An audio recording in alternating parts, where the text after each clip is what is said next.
महला पहला। कुदरत दिसै कुदरत सुनिया, कुदरत भाओ सुख सार। कुदरत पाताली आकाशी, कुदरत सर्ब आकार। कुदरत वेद पुराण कतेबा, कुदरत सर्ब विचार। कुदरत खाना पीना पहनन, कुदरत सर्ब प्यार। कुदरत जाति जिनसी रंगी, कुदरत जी जहान। कुदरत नेकिया कुदरत बदिया, कुदरत मान अभिमान। कुदरत पाउन पानी बैसंतर, कुदरत धरती खाक। सब तेरी कुदरत तू कादिर करता, पाकी नाई पाक। नानक हुक्मै अंदर वेखै,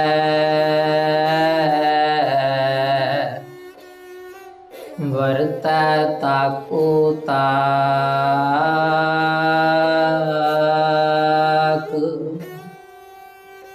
वाहिगुरु जी का खालसा, वाहिगुरु जी की फतेह। चबर छत्र तख्त दे मालिक, गुरता गद्दी ते सभाएमान शब्द गुरदेव, दसां पातशाहियां दे आत्मक स्वरूप जगदी जोत धन धन सतगुरु श्री गुरु ग्रंथ साहिब जी महाराज जियां दे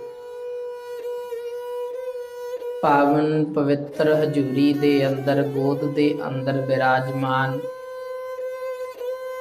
ਅਤੇ ਜਿੱਥੋਂ ਤੱਕ ਵੀ ਇਹ ਆਵਾਜ਼ ਕਿਸੇ ਜੀਵ ਮਾਤਰ ਪ੍ਰਾਣੀ ਦੇ ਕੰਨਾਂ ਵਿੱਚ ਪੈਂਦੀ ਹੋਵੇ,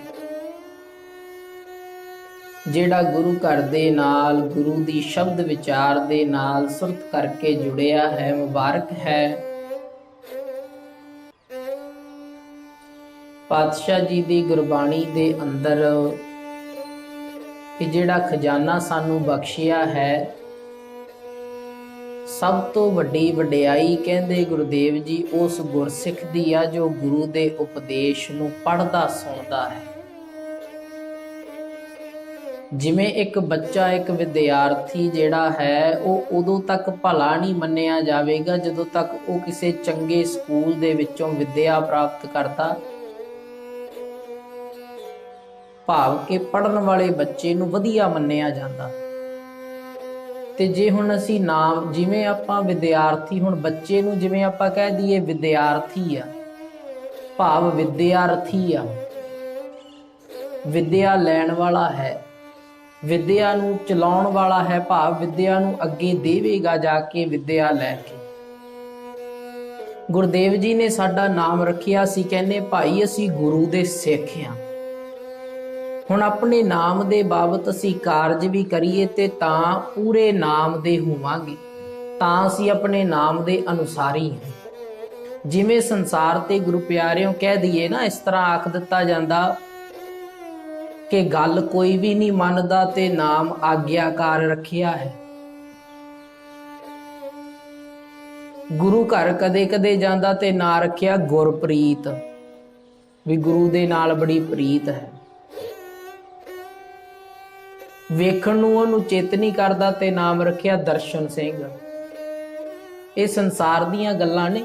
ਤੇ ਬਿਲਕੁਲ ਇਸੇ ਤਰ੍ਹਾਂ ਜੇ ਅਸੀਂ ਆਪਣੇ ਗੁਰਮਤ ਦੇ ਗੁਰਸਿੱਖ ਹੋਣ ਦੇ ਨਾਤੇ ਇਸ ਜੀਵਨ ਦੇ ਵੱਲ ਝਾਤ ਮਾਰੀਏ ਤੇ ਗੁਰੂ ਪਿਆਰਿਓ ਅਸੀਂ ਗੁਰੂ ਦੇ ਸਿੱਖ ਤਾਂ ਖਵਾਉਣ ਵਾਲੇ ਆ ਜੇ ਸਿੱਖ ਉਹ ਹੁੰਦਾ ਜਿਹੜਾ ਗੁਰੂ ਦੇ ਪਾਸੋਂ ਕੁਝ ਸਿੱਖੇ। ਅਸੀਂ ਆਪਣੇ ਜਿਹਦੇ ਕੋਲੋਂ ਸਿੱਖਦੇ ਆ ਉਹਨੂੰ ਅਸੀਂ ਟੀਚਰ ਉਸਤਾਦ ਕਹਿੰਦੇ ਆ। ਹੁਣ ਜੇ ਉਹਦੇ ਕੋਲੋਂ ਸਿੱਖਿਆ ਲਵਾਂਗੇ ਤੇ ਫਿਰ ਉਸ ਨੂੰ ਉਸਤਾਦ ਕਹਿਣ ਦਾ ਸਾਨੂੰ ਹੱਕ ਹੈ। ਉਂਝ ਸੰਸਾਰ ਤੇ ਕਿੰਨੇ ਲੋਕ ਤੁਰੇ ਫਿਰਦੇ, ਸਾਰੇ ਉਸ ਨੂੰ ਉਸਤਾਦ ਨਹੀਂ ਕਹਿੰਦੇ, ਪਰ ਜਿਹੜੇ ਉਸ ਤੋਂ ਸਿੱਖਿਆ ਲੈਂਦੇ ਉਹ ਉਹਨੂੰ ਉਸਤਾਦ ਕਹਿੰਦੇ। ਹੁਣ ਅਸੀਂ ਗੁਰੂ ਕਹਿਣ ਦੇ ਹੱਕਦਾਰ ਤਾਂ ਹਾਂ ਜੇ ਅਸੀਂ ਗੁਰੂ ਦੇ ਪਾਸੋਂ ਸਿੱਖਿਆ ਲੈ ਕੇ ਆਪਣੇ ਜੀਵਨ ਵਿੱਚ ਵਸਾਉਂਦੇ। ਸੋ ਸਤਿਗੁਰੂ ਪਾਤਸ਼ਾਹ ਜੀ ਨੇ ਬਖਸ਼ਿਸ਼ ਕੀਤੀ ਆਪ ਸਭਨਾਂ ਦੇ ਉੱਪਰ। आओ गुरु चरणों विच लवाइए हाजरी, प्यार सहित जपीए जी सतनाम श्री वाहिगुरु साहिब जी।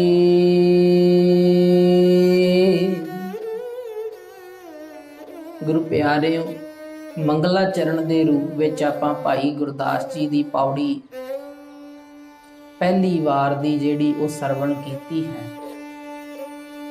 फिर बाबा गया बगदाद नूं बाहर जाए किया अस्थाना, क्योंकि गल अपनी विचार जिहड़ी आसा की वार बाणी दी वो बगदाद तो शुरू हुई। ते जेड़े पीर दे अंदर दस्तगीर दे मन दे अंदर भुख जागी ज्ञान दी के अकाल पुरख है कौन पता करिए।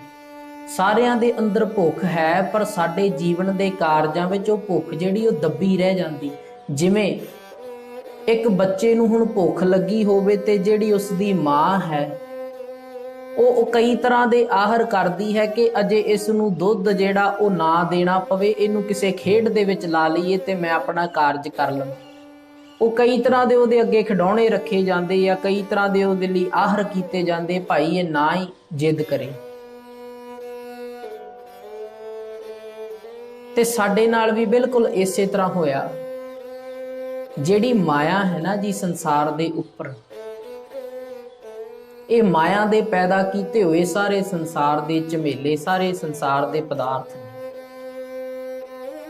गुरुदेव जी कहंदे जेड़ी माया ना ये मां दा काम करदी आ संसार दे विच,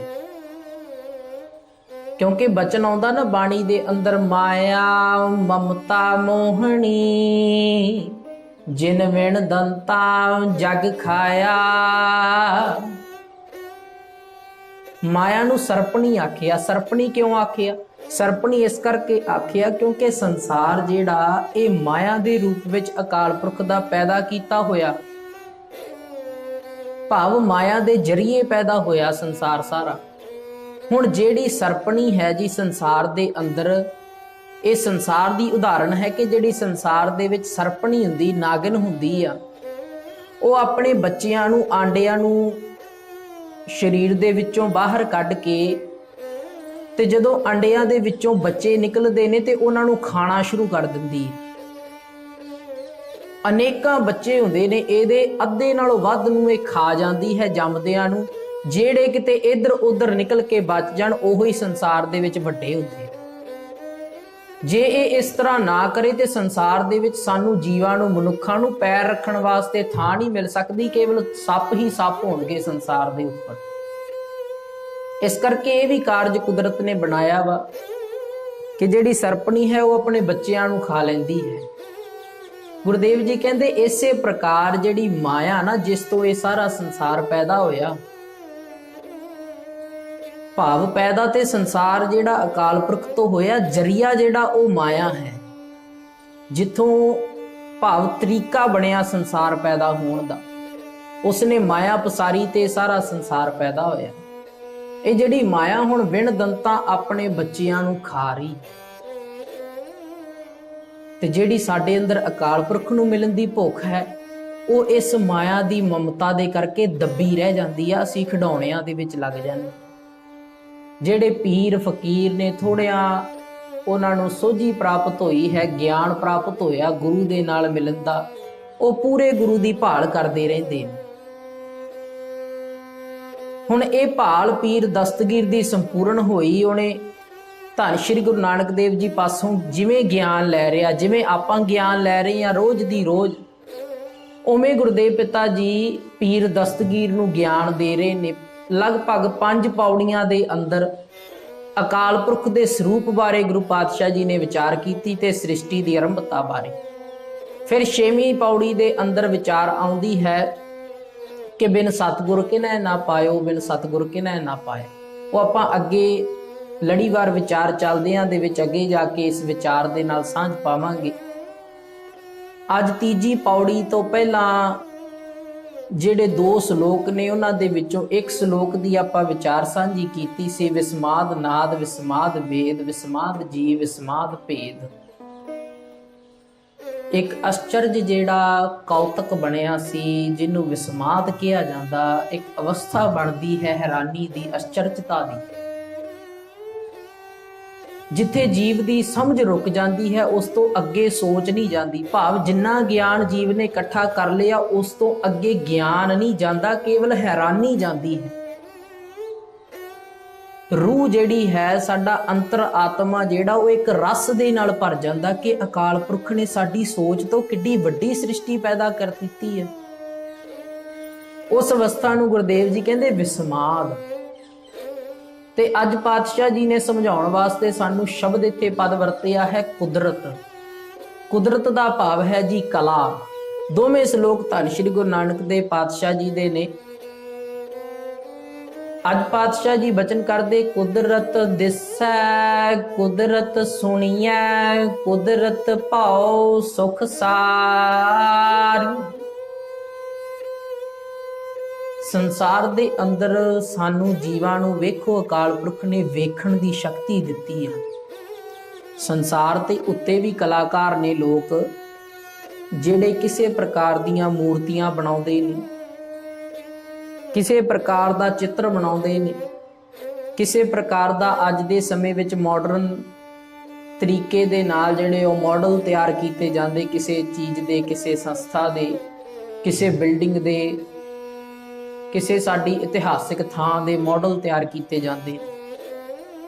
ਪਰ ਦੇਖੋ ਸੰਸਾਰ ਦੇ ਕਲਾਕਾਰ ਉਹਦੇ ਵਿੱਚ ਜਾਨ ਨਹੀਂ ਪਾ ਸਕਦੇ, ਜਾਨ ਤੋਂ ਭਾਵ ਉਹਦੇ ਅੰਦਰ ਬਲ ਨਹੀਂ ਪੈਦਾ ਕਰ ਸਕਦੇ।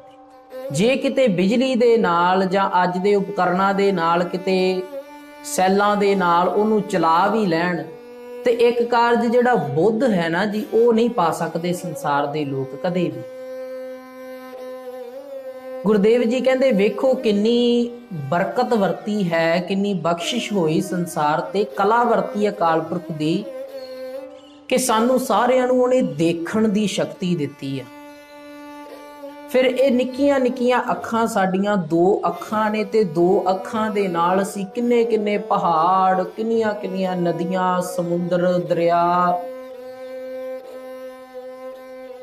ਸੂਰਜ, ਚੰਨ, ਤਾਰੇ, ਕਿੰਨਾ ਕੁਛ ਅਸੀਂ ਵੇਖਦੇ ਹਾਂ, ਕਿੰਨਾ ਕੁਝ ਸਾਡੀਆਂ ਅੱਖਾਂ ਨੂੰ ਸੋਹਣਾ ਲੱਗਦਾ ਹੈ, ਕਿੰਨੇ ਕੁਛ ਨੂੰ ਅਸੀਂ ਨਿਹਾਰਦੇ ਹਾਂ। ਕਹਿੰਦੇ ਇਹ ਉਸ ਦੀ ਕਲਾ ਹੈ ਜਿਹੜੀ ਇਹ ਸ਼ਕਤੀ ਸਾਡੇ ਸਰੀਰ ਦੇ ਅੰਦਰ ਪਾਈ, ਸਾਡੇ ਸਰੀਰ ਦੇ ਅੰਦਰ ਇਹ ਬੁੱਧ ਪਾ ਕੇ ਭੇਜੀ ਆਤਮਾ ਦੇ ਨਾਲ।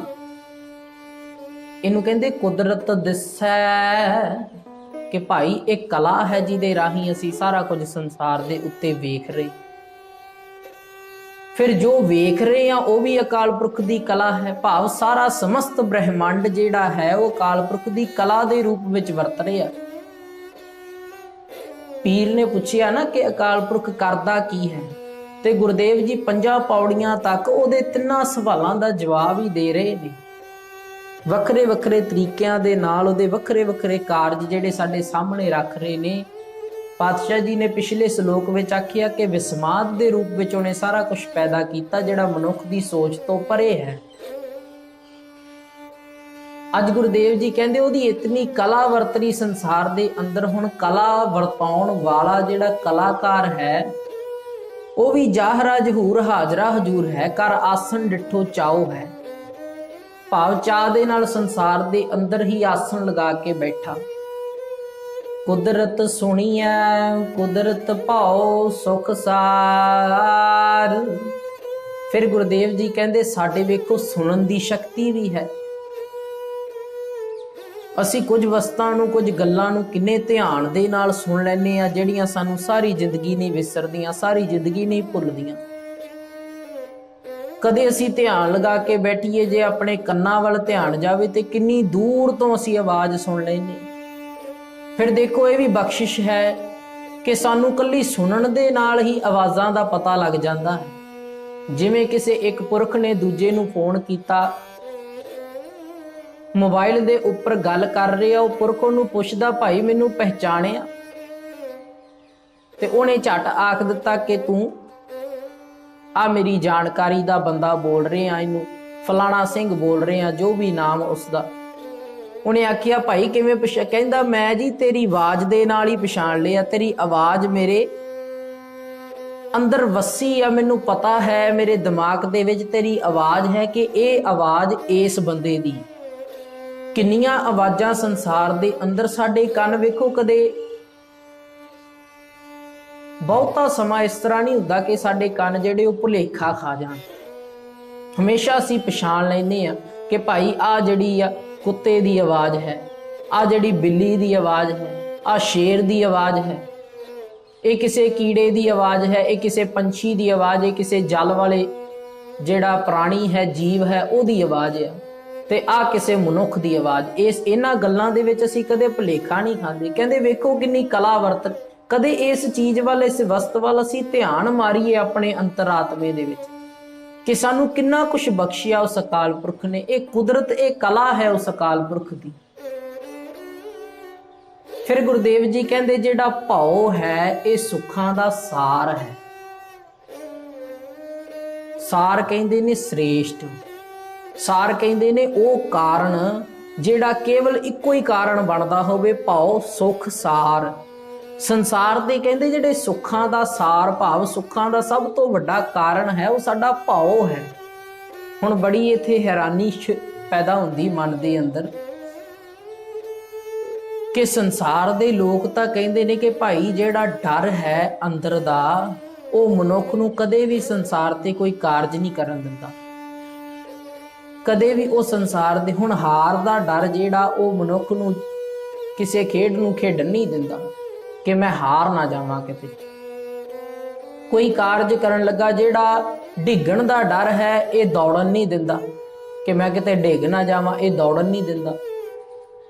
पर यह जिहड़ा डर जिहड़ी पातशाह जी ने इत्थे गल कीती है ना जी कि कुदरत भाव सुख सार, सुखां दा सार भाव सुखां दा श्रेष्ठ कारण जिहड़ा है वह भाव है। भाव तो भाव इत्थे निर्मल भाव, जिस भाव दे अंदर नदियां चल रही ने अकाल पुरख दे भै दे अंदर। भै तो भाव इत्थे हुक्म है जी कि उस दे हुक्म दे विच सारा जल दा जिहड़ा वातावरण है, जिहड़ा जल दा सारा कह लीए जो भी बनिया जल का जिहड़ा रस्ता मार्ग है ये सारा उस दे भाव दे अंदर उहदे हुक्म दे विच प्रवाह चल रहा है। फिर पंछी भी उहदे हुक्म दे विच जिहड़े अपने भोजन छक रहे ने, आलणे च बैठते ने, उड़ते ने, फिर आलणे विच बैठते अपने बच्चों नूं भोजन छकाउंदे। कहंदे सारी सृष्टि का पसारा उहदे हुक्म दे विच चल रहा। इस करके भाव सुख सार, जे मनुख भी उहदे हुक्म दे विच चले तो इहनूं जीवन विच सुख प्राप्त हो। मैं संसारक उदाहरणां दे नाल इस गल नूं समझाउण दा समझण दा यतन करिए कि जिवें आपां कह दईए ना जी संसार दे विच कि जदों भुख लगी होवे उदों असीं चित्त दे विच इह विचार एक वार लै आईए कि भाई जे मैं लोड़ तो या भुख तो ज़्यादा खावांगा तो मैं रोगी हो जावांगा। ये भी डर है साडे अंदर कि मैं जे लोड़ तो ज़्यादा खावांगा तो रोगी हो जा, ये भी डर है। पर यह डर है निर्मल भाव, भाव चंगा डर है साडे मन दे विच। इस डर दे नाल एक गल होवेगी, एक गल वरतेगी कि असीं ज़्यादा नहीं खावांगे। पर जदों असीं ज़्यादा खा लिया उस तो बाद जिहड़ा डर पैदा होवेगा कि हुण तां मैं रोगी हो ही जावांगा, हुण ये मेरे नाल जिहड़ा रोग जिहड़ा शुरू मेरे शरीर दे विच होना शुरू हो गया। फिर जिहड़ा डर वरतेगा जी इहनूं कहंदे भाव, ये कहंदे भै, ये डर है संसार दा। जदों गलती करके असीं उन्हां गलतियां दे नतीजिਆਂ नूं भुगतना है उस डर नूं संसारक डर आखिया जांदा। गुरुदेव जी बाणी विच बचन करदे, श्री राग दे अंदर शब्द आउंदा, भै तेरा डर अगला खप खप छिजै दे, नाम जिना सुल्तान खान हुंदे डिठे खे। ਧੰਨ ਸ਼੍ਰੀ ਗੁਰੂ ਨਾਨਕ ਦੇਵ ਪਾਤਸ਼ਾਹ ਜੀ ਉੱਥੇ ਵੀ ਬਚਨ ਕਰਦੇ ਆ, ਕਹਿੰਦੇ ਭੈ ਤੇਰਾ, ਭਾਵ ਤੇਰੇ ਭੈ ਤੋਂ, ਨਿਰਮਲ ਭੈ ਤੋਂ ਬਾਅਦ ਜੇ ਮੈਂ ਨਿਰਮਲ ਭੈ ਦੇ ਵਿੱਚ ਨਾ ਰਵਾਂ ਤਾਂ ਡਰ ਅਗਲਾ, ਫਿਰ ਮੈਨੂੰ ਦੂਜਾ ਡਰ ਲੱਗਣਾ ਸ਼ੁਰੂ ਹੋ ਜਾਂਦਾ। ਕਾਹਦਾ? ਮੇਰੇ ਪਾਪਾਂ ਦਾ, ਜਿਹਨੂੰ ਗੁਰਦੇਵ ਜੀ ਬਾਣੀ ਵਿੱਚ ਕਹਿੰਦੇ ਸੋ ਡਰੈ ਜੇ ਪਾਪ ਕਮਾਵਦਾ। ਉਹ ਡਰਦਾ ਹੈ ਜਿਹਨੇ ਕਦੇ ਪਾਪ ਕੀਤੇ ਹੋਣ, ਕਿਉਂਕਿ ਹੁਣ ਪਾਪਾਂ ਦਾ ਫਲ ਭੁਗਤਣਾ ਪਵੇਗਾ, ਪਾਪਾਂ ਦੀ ਸਜ਼ਾ ਭੁਗਤਣੀ ਪਵੇਗੀ। ਇਸ ਲਈ ਉਸ ਡਰ ਨੂੰ ਪਰਾਂ ਰੱਖੀਏ ਤੇ ਅਸੀਂ ਇਸ ਡਰ ਦੇ ਨਾਲ ਜੀਵਨ ਬਤੀਤ ਕਰੀਏ ਕਿ ਭਾਈ ਮੈਂ ਉਸ ਦੇ ਹੁਕਮ ਦੇ ਵਿੱਚ ਰਹਿਣਾ, ਮੈਂ ਪਾਪ ਕਾਰਜ ਨਹੀਂ ਕਰਨੇ, ਮੈਂ ਆਪਣੇ ਸਰੀਰ ਦੇ ਨਾਲ ਪਾਪ ਨਹੀਂ ਕਰਨੇ। ਮੇਰੇ ਸਰੀਰ ਦਾ ਕੱਲਾ ਕੱਲਾ ਅੰਗ ਇਸ ਵਾਸਤੇ ਬਣਿਆ ਹੈ, ਜਿਹਨੂੰ ਗੁਰਦੇਵ ਜੀ ਕਹਿੰਦੇ ਮਿਥਿਆ ਨਾਹੀ ਰਸਨਾ ਪਰਸ, ਮਨ ਮੈਂ ਪ੍ਰੀਤ ਨਿਰੰਜਨ ਦਰਸ। ਰਸਨਾ ਦੇ ਨਾਲ ਝੂਠ ਨਾ ਬੋਲੀਏ, ਪਰਤਰੇ ਰੂਪ ਨਾ ਪੇਖਿਆ ਨੇਤਰ, ਸਾਧ ਕੀ ਟਹਿਲ ਸੰਤ ਸੰਗ ਹੇਤ। ਅੱਖਾਂ ਦੇ ਨਾਲ ਪਰਾਈ ਇਸਤਰੀ ਦਾ ਸਰੀਰ ਨਾ ਵੇਖੀਏ, ਪਰਾਇਆ ਰੂਪ ਨਾ ਵੇਖੀਏ। ਇਹ ਨਿਰਮਲ ਡਰ ਹੈ ਕਿ ਅਸੀਂ ਇਹ ਕਾਰਜ ਨਹੀਂ ਕਰਨੇ। ਕਰਨ ਨਾ ਸੁਣੈ ਕਾਹੂ ਕੀ ਨਿੰਦਾ, ਸਭ ਤੇ ਜਾਣੈ ਆਪਸ ਕੋ ਮੰਦਾ। ਗੁਰਦੇਵ ਜੀ ਕਹਿੰਦੇ ਕੰਨਾਂ ਨੂੰ ਸਮਝਾਓ, ਨਿਰਮਲ ਡਰ ਦੇ ਵਿੱਚ ਰਹਿਣ, ਪਰਾਏ ਲੋਕਾਂ ਦੀ ਕਿਸੇ ਹੋਰ ਦੀ ਨਿੰਦਾ ਨਾ ਸੁਣਨ। ਕਰਨ ਨਾ ਸੁਣੈ ਕਾਹੂ ਕੀ ਨਿੰਦਾ, ਸਭ ਤੇ ਜਾਣੈ ਆਪਸ ਕੋ ਮੰਦਾ। ਗੁਰ ਪ੍ਰਸਾਦ ਵਿਖਿਆ ਪਰ ਹਰੈ, ਮਨ ਕੀ ਬਾਸਨਾ ਮਨ ਤੇ ਟਰੈ। ਇਸ ਡਰ ਦੇ ਵਿੱਚ ਰਹਿਣਾ ਕਿ ਇੰਦਰੀ ਜਿੱਤ, ਪੰਜ ਦੋਖ ਤੇ ਰਹਿਤ, ਨਾਨਕ ਕੋਟ ਮਦੇ ਕੋ ਐਸਾ ਅਪਰਸ। ਇੰਦਰੀਆਂ ਨੂੰ ਜਿੱਤਣਾ ਹੈ, ਭਾਵ ਇੰਦਰੀਆਂ ਨੂੰ ਰੋਕਣਾ ਹੈ, ਡਰ ਦੇ ਵਿੱਚ ਰੱਖਣਾ ਹੈ ਇੰਦਰੀਆਂ ਨੂੰ ਕਿ ਕਿਸੇ ਗਲਤ ਕਾਰਜ ਦੇ ਵੱਲ ਨਹੀਂ ਜਾਣਾ।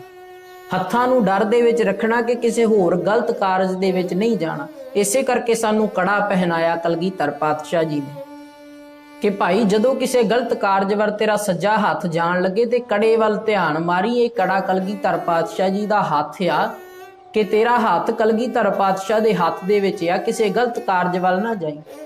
ਇਸ ਡਰ ਨੂੰ ਚਿੱਤ ਦੇ ਵਿੱਚ ਰੱਖਣਾ, ਗੁਰਦੇਵ ਜੀ ਕਹਿੰਦੇ ਇਹ ਵੀ ਕੁਦਰਤ ਦੀ ਇੱਕ ਕਲਾ ਹੈ, ਅਕਾਲ ਪੁਰਖ ਦਾ ਭਾਣਾ ਹੈ, ਕਲਾ ਹੈ। ਭਾਉ ਸੁਖ ਸਾਰ, ਇਹੋ ਜਿਹੜਾ ਡਰ ਹੈ ਉਹ ਸੁੱਖਾਂ ਦਾ ਸਾਰ ਹੈ। ਕੁਦਰਤ ਪਾਤਾਲੀ ਆਕਾਸੀ, ਕੁਦਰਤ ਸਰਬ ਆਕਾਰ। ਫਿਰ ਕਹਿੰਦੇ ਕੁਦਰਤ ਪਾਤਾਲਾਂ ਦੇ ਵਿੱਚ ਵੀ ਵਰਤ ਰਹੀ ਹੈ, ਕੁਦਰਤ ਆਕਾਸ਼ ਦੇ ਵਿੱਚ ਵੀ ਵਰਤ ਰਹੀ ਹੈ। ਭਾਵ ਸਾਰੇ ਆਕਾਰ, ਸਾਰੇ ਸ੍ਰਿਸ਼ਟੀ ਦੇ ਪਸਾਰੇ ਦੇ ਅੰਦਰ ਉਸ ਅਕਾਲ ਪੁਰਖ ਦੀ ਕਲਾ ਵਰਤ ਰਹੀ ਹੈ। ਕਿਸ ਕਿਸ ਤਰ੍ਹਾਂ ਦੀ ਉਹਨੇ ਕਲਾ ਬਣਾਈ ਹੈ ਸੰਸਾਰ ਦੇ ਵਿੱਚ। ਵੇਖੋ ਕਿੰਨੇ ਰੰਗਾਂ ਦੀਆਂ ਚਿੜੀਆਂ ਨੇ, ਰੰਗ ਬਿਰੰਗੀਆਂ। ਕਿਸੇ ਦੇਸ਼ ਦੇ ਵਿੱਚ ਕਿਸੇ ਤਰ੍ਹਾਂ ਦੀਆਂ ਪਾਈ ਜਾਂਦੀਆਂ, ਕਿਸੇ ਦੇਸ਼ ਦੇ ਵਿੱਚ ਕਿਸੇ ਤਰ੍ਹਾਂ ਦੀਆਂ ਪਾਈਆਂ ਜਾਂਦੀਆਂ। ਭਾਵ ਮਨੁੱਖ ਜਿਹੜਾ ਉਹ ਅਜੇ ਤੱਕ ਇਸ ਗੱਲ ਦਾ ਵੀ ਅੰਤ ਨਹੀਂ ਪਾ ਸਕਿਆ ਕਿ ਕਿਸੇ ਇੱਕ ਪ੍ਰਾਣੀ ਦੀਆਂ ਸੰਸਾਰ ਦੇ ਵਿੱਚ ਕਿੰਨੀਆਂ ਕੁ ਜਾਤੀਆਂ ਨੇ। ਭਾਵ ਕਿੰਨੇ ਕੁ ਹੋਰ ਤਰੀਕਿਆਂ ਦੇ ਪ੍ਰਾਣੀ ਨੇ ਉਸੇ ਜਾਤ ਦੇ। ਜਿਵੇਂ ਚਿੜੀਆਂ ਕਹਿ ਲਈਏ ਤੇ ਚਿੜੀਆਂ ਕਿੰਨੇ ਤਰ੍ਹਾਂ ਦੀਆਂ ਨੇ ਸੰਸਾਰ ਦੇ ਅੰਦਰ। ਜੇ ਕੋਈ ਥਲ ਤੇ ਰਹਿਣ ਵਾਲਾ, ਧਰਤੀ ਤੇ ਫਿਰਨ ਵਾਲਾ ਜੰਤੂ ਕਹਿ ਦਈਏ ਤੇ ਉਹ ਵੀ ਮਨੁੱਖ ਨੂੰ ਅਜੇ ਇਹ ਨਹੀਂ ਪਤਾ ਲੱਗ ਸਕਿਆ, ਸੰਪੂਰਨ ਗਿਆਨ ਨਹੀਂ ਹਾਸਲ ਹੋ ਸਕਿਆ ਕਿ ਕਿੰਨੇ ਤਰ੍ਹਾਂ ਦੇ ਜੀਵ ਸੰਸਾਰ ਤੇ ਰਹਿੰਦੇ ਨੇ। ਸੰਸਾਰ ਤੇ ਸੱਪ ਵੇਖ ਲਈਏ, ਕਿੰਨੇ ਤਰ੍ਹਾਂ ਦੀਆਂ ਪ੍ਰਜਾਤੀਆਂ ਨੇ। ਕੋਈ ਰੰਗ ਬਰੰਗਾ ਹੈ, ਕੋਈ ਕਿਸੇ ਤਰ੍ਹਾਂ ਦਾ ਬੜਾ ਸੋਹਣਾ ਜਿਹਾ ਰੰਗ ਹੈ, ਕੋਈ ਕਿਸੇ ਤਰ੍ਹਾਂ ਦਾ ਰੰਗ ਹੈ। ਭਾਵ ਦੇਖੋ ਕਿੰਨੇ ਹੈਰਾਨੀ ਦੀ ਗੱਲ ਹੈ ਕਿ ਕਿੰਨੇ ਸੁਚੱਜੇ ਢੰਗ ਦੇ ਨਾਲ ਕੁਦਰਤ ਨੂੰ, ਉਸ ਇਹਨਾਂ ਜੀਵਾਂ ਨੂੰ ਪੈਦਾ ਕੀਤਾ ਕੁਦਰਤ ਨੇ। ਤੇ ਕੁਦਰਤ ਇਹ ਕਲਾ ਜਿਹੜੀ ਉਸ ਅਕਾਲ ਪੁਰਖ ਦੀ ਵਰਤ ਰਹੀ ਹੈ। ਕੁਦਰਤ ਸਰਬ ਆਕਾਰ, ਭਾਵ ਸਾਰੇ ਪਸਾਰੇ ਦੇ ਅੰਦਰ ਉਸ ਅਕਾਲ ਪੁਰਖ ਦੀ ਕਲਾ ਵਰਤ ਰਹੀ ਹੈ। ਕੁਦਰਤ ਵੇਦ ਪੁਰਾਣ ਕਤੇਬਾ, ਕੁਦਰਤ ਸਰਬ ਵਿਚਾਰ। ਫਿਰ ਪਾਤਸ਼ਾਹ ਜੀ ਕਹਿੰਦੇ ਵੇਦ ਪੁਰਾਣ ਕਤੇਬਾਂ ਦਾ ਜਿੰਨਾ ਗਿਆਨ ਹੈ ਇਹ ਵੀ ਉਸ ਦੀ ਕਲਾ ਦਾ ਗਿਆਨ ਹੈ। ਇਹ ਵੀ ਉਸ ਦੀ ਕਲਾ ਦੇ ਵਿੱਚ ਹੀ ਪੈਦਾ ਹੋਇਆ, ਕਿਉਂਕਿ ਇਹ ਜਿਹੜੇ ਗ੍ਰੰਥ ਸਨ ਪੁਰਾਣੇ ਸਮੇਂ ਦੇ ਅੰਦਰ ਇਹ ਲਿਖਤੀ ਰੂਪ ਵਿੱਚ ਨਹੀਂ ਸਨ। ਨਾ ਵੇਦ, ਨਾ ਪੁਰਾਣ, ਨਾ ਕਤੇਬ। ਇਹਨਾਂ ਨੂੰ ਉਪਰੰਤ ਜਦੋਂ ਲਿਪੀਬੱਧ ਕੀਤਾ ਗਿਆ ਉਸ ਸਮੇਂ ਇਹਨਾਂ ਨੂੰ ਜਿਹੜਾ ਲਿਖਤੀ ਰੂਪ ਦੇ ਵਿੱਚ ਗਿਆਨੀਆਂ ਨੇ ਲਿਆਂਦਾ, ਜਿਨ੍ਹਾਂ ਨੇ ਇਸ ਗ੍ਰੰਥਾਂ ਦੇ ਜਿਹੜੇ ਗਿਆਨ ਸੀ, ਜਿਹੜੇ ਵੇਦ ਮੰਤਰ ਸਨ, ਉਹਨਾਂ ਨੂੰ ਕੰਨਾਂ ਦੇ ਰਾਹੀਂ ਸੁਣਿਆ ਸੀ ਆਪਣੇ ਪੂਰਵਜਾਂ ਤੋਂ, ਆਪਣੇ ਗੁਰੂਆਂ ਤੋਂ। ਉਹਨਾਂ ਨੇ ਇਹਨੂੰ ਲਿਖਤੀ ਰੂਪ ਦੇ ਅੰਦਰ ਲਿਆਂਦਾ। फिर संसार ते गुरुदेव जी कहते जिन्नी भी विचार आ ना, जिन्नी भी ज्ञान दी विचार हो रही, जिन्नी भी अज्ञान दी विचार हो रही, भाव किसी भी मनुख दे बुद्ध दे विच किसी भी तरह का एक विचार पैदा हुंदा, भावें कोई चंगा भावें कोई माड़ा, कहते ये भी उसकी कला है। जे वो साडी बुद्ध दे विचों शक्ति खिंच लवे ते असी भी पशुआं दे वांग केवल खाण पीण तक सीमित रह जावांगे। सानू बुद्ध दिती उस अकाल पुरख ने, ते विचार पैदा करने वाला वो अकाल पुरख आप है। किसी नू बुद्ध पा दिंदा ते आपां कह दिंने आ ना कई बार कि हुक्म नहीं होया जे ये कारज करन वास्ते। बाणी विच वचन आउंदा, गुरुदेव जी कहंदे नक नथ खसम हथ किरत धक्के दे, जहां दाने तहां खाने नानका सच है। कहंदे नक दे विच साडे नथ आ, कादी? हुक्म दी, भै दी, डर दी, कुदरत दी। इस कला दी साडे नक दे विच नथ पाई होई, ते जिधर नूं अकाल पुरख खिंचदा है जेह खिंचै तह जाए। जिधर नूं खिंचदा अकाल पुरख असीं उधर उधर नूं तुरे जाने। ये बुद्ध उस अकाल पुरख दी अपनी पाई है। कोई आखदा कि अज मेरे मन दे विच विचार आया कि मैं किसी गुरुद्वारा साहब जाके आवां, मैं दरबार साहब सचखंड श्री हरमंदर साहब मत्था टेक के आवां। ये विचार पाया कि नहीं? अकाल पुरख ने। भाव कुदरत सर्व विचार, कहंदे कला आ अकाल पुरख दी कि कदे ते सारा साल नहीं तेरे मन दे विच विचार आ सकदा कि भाई गुरु घर आया कर, ते कदे इस तरह भी हो सकता कि भाई सारा महीना लगातार गुरु घर आई जावे। ये विचार उस अकाल पुरख दे अपने पाए हुए आ। ये उसकी कला वरतनी साडे मन दे अंदर, साडी सुरत दे विच। कुदरत खाना पीना पहनण कुदरत सर्ब प्यार। हुण संसार ते जिन्ने जीव ने उन्हां दा खाना पीना पहनना ते उन्हां दे प्यार करन दे संसार दे विच जिहड़े तरीके ने, भाव किसे नूं किसे तरीके दा प्यार करदा, भैण भरा दे विच मां प्यो दे अंदर जो भी परिवार दे विच साडे रिश्ते ने उन्हां दे विच जो प्यार पसर रिहा, उस प्यार नूं दर्शाउण दे साडे कई तरीके ने। कहंदे ये भी उस अकाल पुरख दी कला है। हुण संसारक कला बनाउण वाला कोई कला किसे एक तरह दी, दो तरह दी, तीन तरह दी, चार तरह दी, 10 तरह दी कला बना लेवेगा।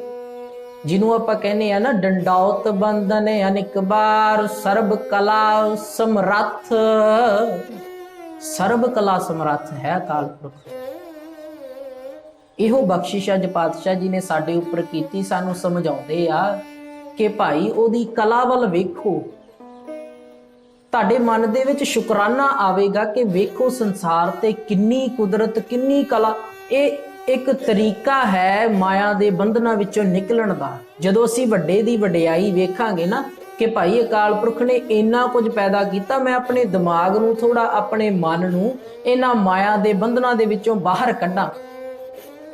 ये चार माया दे छिलणा दे पिछे सारी दिहाड़ी भज्जा फिरदा, किसी ज्ञान नूं प्राप्त कर लवां कि भाई संसार ते वेखो की कुछ वरत रहे। जिंदगी नूं माण लईए, जिंदगी दा आनंद लै लईए। असी केवल एक सीमित दायरे दे विच भज्जे फिरदे हां। सवेरे काम ते गए, शाम नूं आ गए, रात नूं आराम कीता, सवेरे काम ते गए, शाम नूं आ गए, रात नूं आराम कीता। इस तरह दी जिंदगी साडी लगातार गुजरदी जा रही है ते गुजारन वास्ते नहीं प्राप्त होई, इस नूं मानना है ते माणिया तां जाना जे कुदरत वल वेखांगे, भाव कला वल वेखीए। अकाल पुरख दी साडे मन दे विच चाह पैदा होवेगा। असीं कहने आ ना जी छुट्टियां विच असीं पहाड़ां ते घुम्मण जाना, कारण की कला वेखनी अकाल पुरख दी कि वेखो किन्ने सोहणे सोहणे उहने पहाड़ बनाए, किस तरह की हरियावल बनाई है उहदे उत्ते। क्योंकि साडे आस पास ये वस्तां ये चीज़ां अज देखदियां नहीं। असी हरियावल नूं नुकसान पहुंचा के ते अपने घर बना ले, सोहणियां सोहणियां बिल्डिंगां बना लियां। असी हुण ओह वेख के असी अक जांदे आ ते साल बाद फिर असी पहाड़ वेखण जांदे आ, भाई ओह फलाणी थां ते उच्चे पहाड़ ने, ओह वेखण जाणे आ। ਇਹਦਾ ਕਿਸੇ ਵੀ ਧਾਰਮਿਕ ਗੱਲ ਦੇ ਨਾਲ ਸੰਬੰਧ ਨਹੀਂ। ਜਿਹੜੀਆਂ ਅਸੀਂ ਛੁੱਟੀਆਂ ਮਨਾਉਣ ਜਾਂਦੇ ਆ ਕਿਸੇ ਵੀ ਸਥਾਨ ਤੇ, ਜਾਂ ਕੋਈ ਵੀਰ ਭਰਾ ਮਣੀਕਰਨ ਜਾਂਦਾ ਜਾਂ ਹੇਮਕੁੰਡ ਸਥਾਨ ਤੇ ਜਾਂਦਾ, ਬਹੁਤੀ सच करके जानना, मैनू कह लैण देना इस गल नूं कि बहुती जिहड़ी साडी गिणती ਉਹ ਇਹ ਵੇਖਣ वास्ते ਜਾਂਦੀ कि भाई थोड़ी मौज मस्ती कर आईए, अक गए आ काम करके। जे बाकी दा साल असीं कुदरत वेखी हुंदी, हुण अज वेखो किन्ना वधिया माहौल बनिया है, आकाश दे विच बदल ने, किन्ना सोहना लगदा है आकाश, किन्ना सोहना लगदा है संसार। ये उसदी कला वरतनी संसार दे अंदर।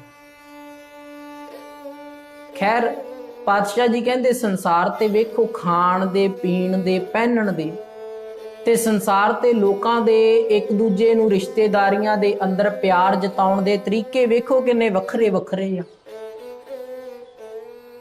ये भी उसदी कला है, उसने बुद्ध पाई है संसार दे लोकां दे अंदर। कुदरत जाति जिनसी रंगी, कुदरत जी जहान।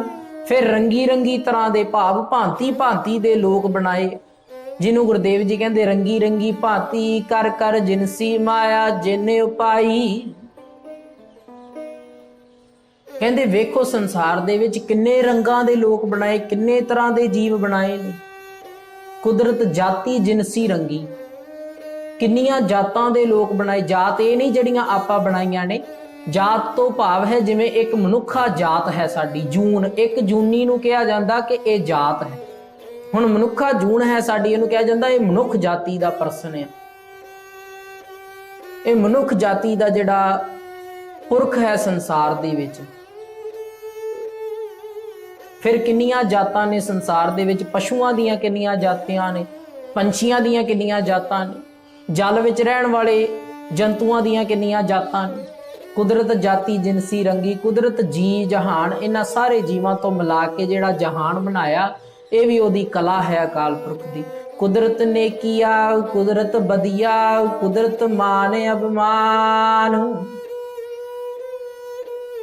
कहंदे फिर नेकियां भी कुदरत दे विच ने, भाव उसदी कला दे विच कोई नेकियां कर रहा ते जे कोई बदियां भी कर रहा वा, भाव संसार दे विच जे कोई किसी गलत कारज दे विच भी, गलत आहर दे विच भी लगा है, ये भी उस अकाल पुरख दी कला वरत रही है।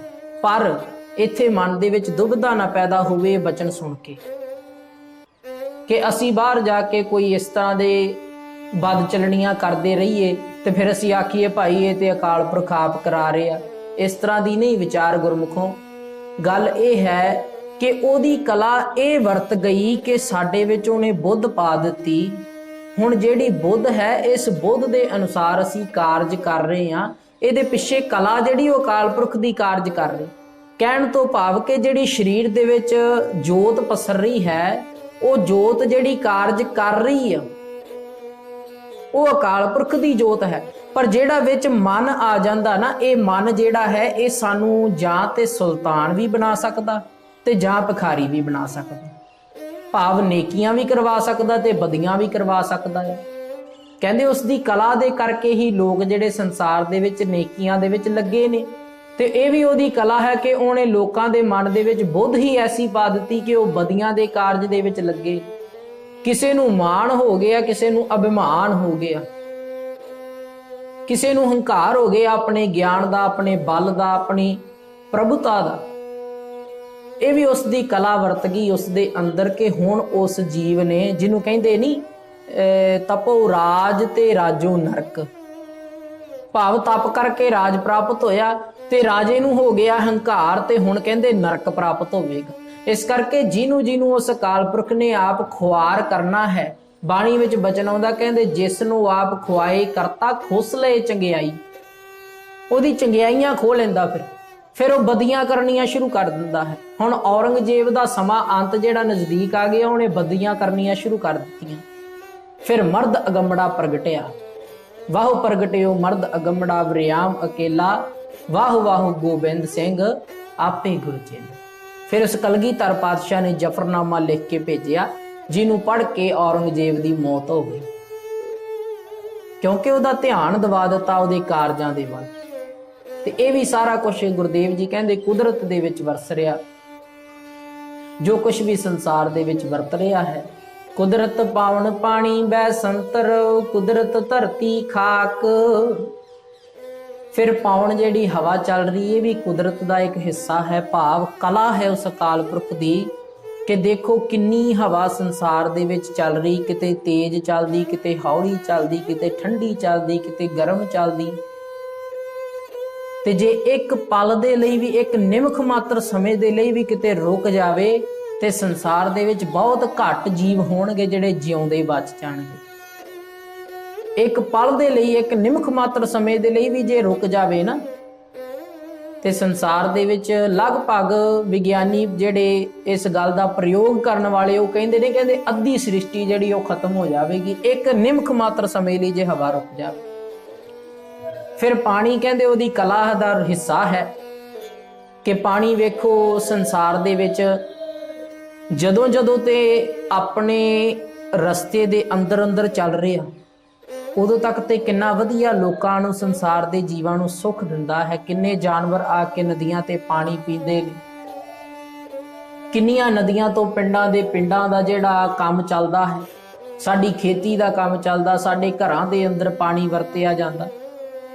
पर जे ओहो ही पानी अपने जिहड़े स्वरूप तो बाहर हो जावे, अपने राह तो बाहर हो जावे ते ओ इसे संसार विच तबाही करनी शुरू कर दिंदा, रोड़ के लै जांदा। कहंदे ये भी ओदी कला वरत रही है। बैसंतर कहंदे आ जी अग नूं, कहंदे अग वेखो जे ते साडे चुल्हे दे विच बल रही ते किन्नी सोहणी लगदी आ, किन्ना साडे घर दे विच प्रशादा अन्न तैयार करदी है।